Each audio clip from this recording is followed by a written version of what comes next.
నమస్తే, welcome to RN TV. ప్రస్తుతం మనం వరంగల్లోని పోస్ట్ ఆఫీస్ నుంచి శివనగర్ వెళ్ళే అండర్ బ్రిడ్జ్ దగ్గర ఉన్నాం.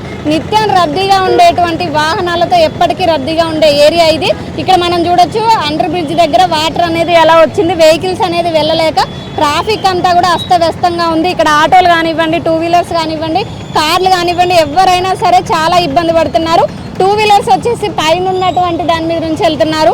కొంచెం హెవీ వెహికల్స్ వెళ్తున్నాయి, కానీ సాధారణంగా వెళ్ళేటువంటి బైకుల వాళ్ళు కానివ్వండి, రిక్షాలు నడుపుకుంటూ ఇటు ఎక్కువగా వ్యవసాయానికి సంబంధించి వచ్చినటువంటి రైతులు కానివ్వండి, కూలీలు, వాళ్ళందరూ ఇక్కడ నుంచే ఇటు మార్కెట్కి కానీ, పోస్ట్ ఆఫీస్ కానీ, పూల మార్కెట్కి కానీ ప్రతి దగ్గరికి వెళ్తుంటారు. వాళ్ళందరూ కూడా చాలా ఇబ్బంది పడుతూ వస్తున్నటువంటి పరిస్థితి మనం చూడొచ్చు.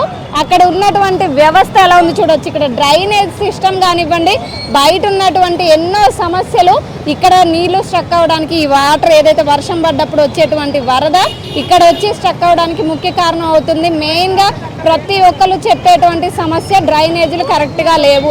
అండర్ డ్రైనేజ్ సిస్టమ్ ఏదైతే ప్రారంభించారో అది తొందరగా పూర్తి చేయాలంటూ కూడా చెప్పడం జరుగుతుంది. అలానే చిన్నపాటి వర్షానికి లేదా ఒక గంట 2 గంటలు కురిసే వర్షానికే పరిస్థితి ఇలా ఉంటే, రోజుల తరబడి వర్షాకాలంలాగా ఎప్పటికీ వర్షాలు పడితే ఈ ప్రాంత ప్రజల పరిస్థితి ఏంటి?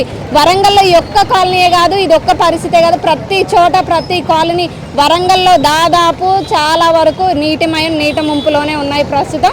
ఇప్పటి వరకు కూడా వరద అనేది ఎక్కడా కూడా బయటికి వెళ్ళలేని పరిస్థితి.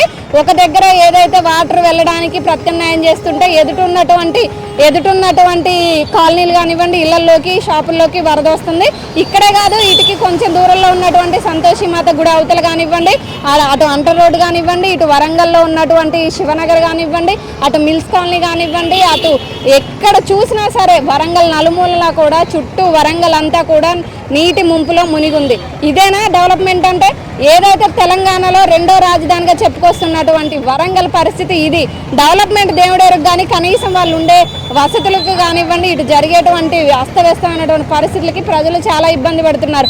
డెవలప్మెంట్ పేరుకు పక్కకు పెడితే ఇక్కడ ఉన్నటువంటి ప్రజల సమస్యల మీద ముందు నాయకులు కానీ, అధికారులు కానీ దృష్టి సారిస్తే కానీ ఇక్కడ ఉన్నటువంటి ప్రజల సమస్యలు తీరవు. ఏదైతే చెప్పుకొచ్చేటువంటి అభివృద్ధి కార్యక్రమాలు చేస్తున్నాం అన్నప్పుడు ఇక్కడ ఉన్న పరిస్థితి ఏంటిది? ఎప్పుడు చూడు వర్షాలు పడితే చాలు, చిన్న వర్షం పడ్డా ఇక్కడ నీళ్ళు అనేది ఇట్లా ఆగిపోవడం, వచ్చేటువంటి వాహనదారులు ఇబ్బంది పడడం, ఉన్నటువంటి మార్కెట్లో ఉండేటువంటి వాళ్ళు కానివ్వండి, నిత్యావసర సరుకులు అమ్మే వాళ్ళు కానివ్వండి, కూరగాయలు అమ్మే వాళ్ళు కానివ్వండి, డైలీ లేబర్ చాలామంది ఇబ్బంది పడుతున్నారు. ఎందుకంటే ఇటు పోస్ట్ ఆఫీస్ అనగానే కానీ, అటు శివనగర్ అనగానే రోజువారీ కూలి చేసేటువంటి వాళ్ళే ఎక్కువగా ఉంటారు. వీళ్ళందరూ బయటికి వెళ్ళి వారి రోజు పనులు చేసుకోవడానికి కూడా చాలా ఇబ్బంది పడుతూ వస్తున్నారు.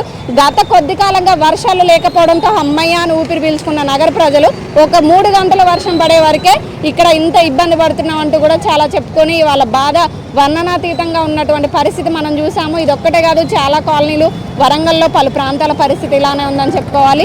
ఇలాంటి మరిన్ని వార్తలు మీ ముందు తీసుకొస్తుంది మీ ఆర్ఎన్ టీవీ. Keep watching.